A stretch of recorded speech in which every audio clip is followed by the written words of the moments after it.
आपको क्या लगता है धर्मेंद्र प्रधान जी के जो इस्तीफ़ा दिया है, इससे देश में अब क्या बदलाव आएगा?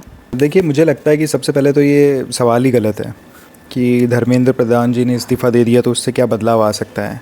आज से पहले भी काफ़ी एजुकेशन मिनिस्टर रहे हैं हमारे देश में, पार्टीज़ बदली हैं और लगभग हर पार्टीज़ एक जैसी ही होती है। किसी कई अच्छे लोग होते हैं, किसी में कई बुरे लोग होते हैं।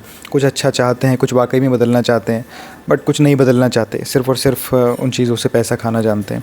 तो उनके इस्तीफ़े से इतना मैटर नहीं करता। मैटर करता है अब अगला पर्सन कौन आएगा और वो किस तरीके से एजुकेशन में चीज़ें लाएगा।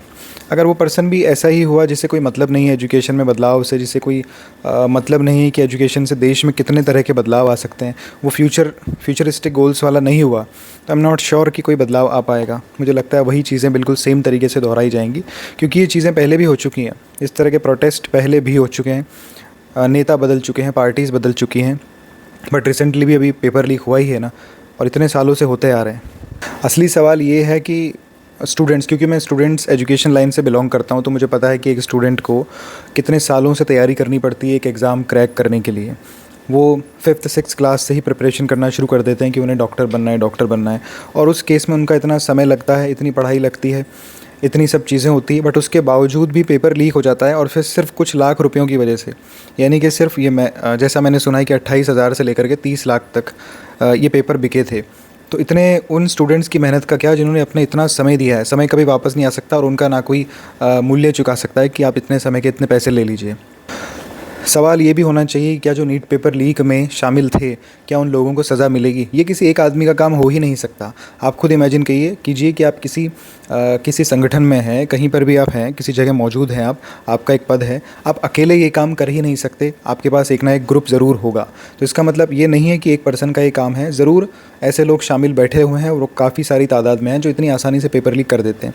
ये तो पेपर लीक का पर्दाफाश हो गया, बट आई डोंट नो कि पिछले साल भी हुआ हो, उससे पिछले साल भी पेपर लीक होते हो, बट हमें पता नहीं चलता हो। ये तो चीज़ें अब इतनी वायरल तरीके से हुई कि हमें सबको पता ही चल गया है। हर साल हो सकता है पेपर इस तरह से बिके जाते हों और पता नहीं चलता हो, और कितनी सीट्स ऐसे ही भर जाती होंगी। सवाल ये भी बहुत ज़रूरी है। इसके अलावा सवाल ये भी होना चाहिए कि जिन बच्चों ने सुसाइड किया, 15 से 20 बच्चे ऐसे बताए जा रहे थे जिन्होंने सुसाइड किया। नीट पेपर लीक इतना बड़ा मैटर भी नहीं हो गया कि वो किसी जान से बढ़ कर के हो गया। वो माँ बाप का क्या, जिन्होंने अपब्रिंगिंग की होगी अपने बच्चे की, वो उसमें भी तो कमी यहाँ पर दिख रही है कि एक बच्चे जो कि सिर्फ नीट पेपर लीक की वजह से आत्महत्या कर लेते हैं, कोई एग्ज़ाम क्रैक नहीं होता उस वजह से आत्महत्या कर लेते हैं। व्हाट अबाउट अपब्रिंगिंग्स, यानी कि उनकी परवरिश का क्या, जिस तरीके से उन्होंने अपने बच्चे को पाला है। सवाल उस पर भी उठना चाहिए। ये सब एजुकेशन लाइन से जुड़े हुए ही सवाल हैं। एक सवाल ये भी बनना चाहिए, क्यों इतनी लाखों कंपटीशन, इस कंपटीशन में इतने लाखों बच्चे तैयारी करते हैं, 22 लाख 25 लाख, सिलेक्शन बहुत कम लोगों का होता है। इतनी भीड़ आ कहाँ से रही है? कहीं ना कहीं ये माँ बाप की भी कमी है, सिस्टम की भी फेलियर है कि बच्चे इतनी तादाद में, इतनी सारी भीड़ सिर्फ और सिर्फ कुछ ही एग्ज़ाम्स की तरफ जा रही हैं। तो वहाँ पर कंपटीशन तो हाई होना ही है। कंपटीशन हाई होगा तो प्रेशर उतना ही ज़्यादा होगा। तो सवाल ये भी है कि इतनी बड़ी तादाद में बच्चे सिर्फ कुछ ही कंपटीशन की तरफ क्यों जा रहे हैं? क्या उन्हें पता ही नहीं है और कितने फील्ड्स भी हैं?